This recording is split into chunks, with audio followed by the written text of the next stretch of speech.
Howdy folks, and welcome back to whatever I want to talk about.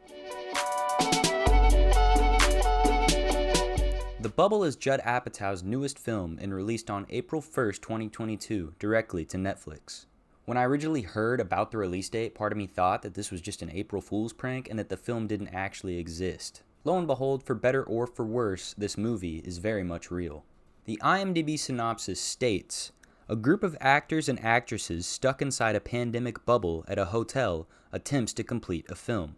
A very simple premise. While my gripe with the all-too-real subject matter isn't that it's too insensitive for people who've actually been affected by the pandemic, although there is an argument to be made there, it's more so just the oversaturation of all things COVID in our daily lives. Movies and television are a form of escapism, and when a whole movie is based around something that's been at the forefront of everyone's lives for the last 2.5 years, it just doesn't click with me for whatever reason.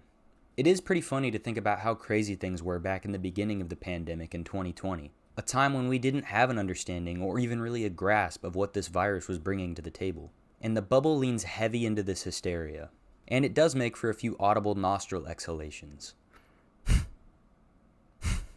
The movie stars Karen Gillan, best known for her role as Nebula in Marvel's Guardians of the Galaxy.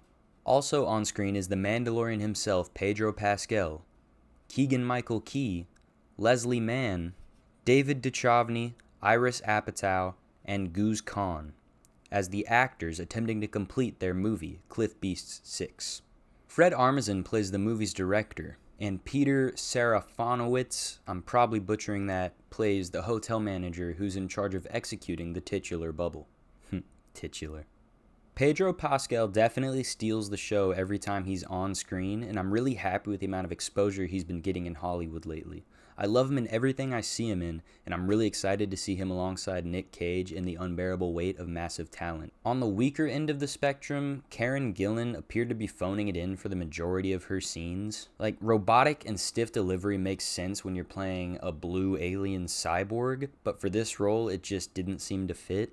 And remember, this is my opinion. I'm sure she's an amazing actress, but if I'm keeping it 55th Street, this and Marvel's Guardians of the Galaxy are the only two movies I've seen with her in it. A lot of the supporting cast is entertaining as well. Fred Armisen is always a win. But the majority of the jokes just don't land, and that's where this movie really fails. Actual humor is something you want and expect in a comedy. And I'm a huge fan of Apatow's filmography, and I enjoy his sense of humor. Knocked Up and The 40-Year-Old Virgin are comedy classics and some of my favorite movies. I also really enjoyed his more recent The King of Staten Island, enough that I bought it on Blu-ray.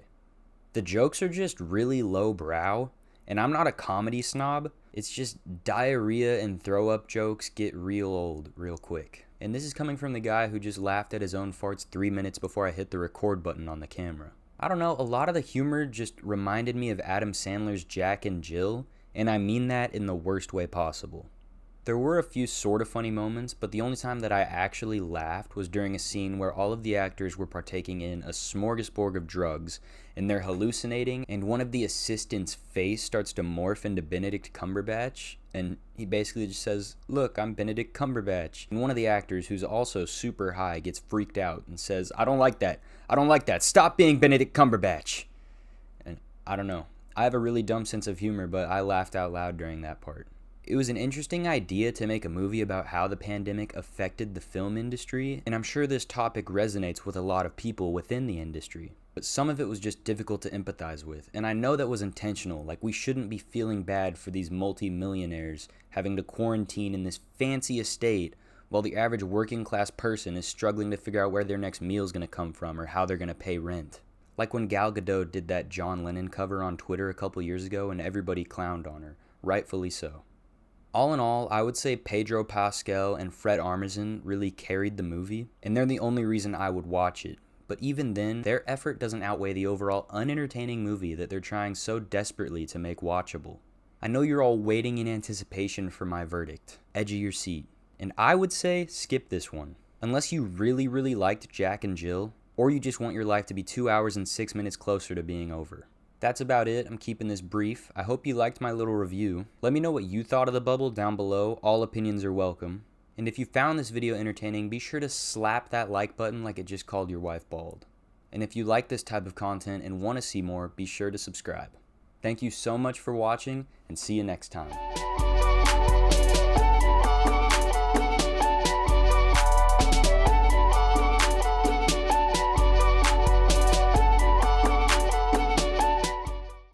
Also on screen is the Mandalorian himself, Pedro Pascal. Keegan-Michael Key. Kegel. Fred Armisen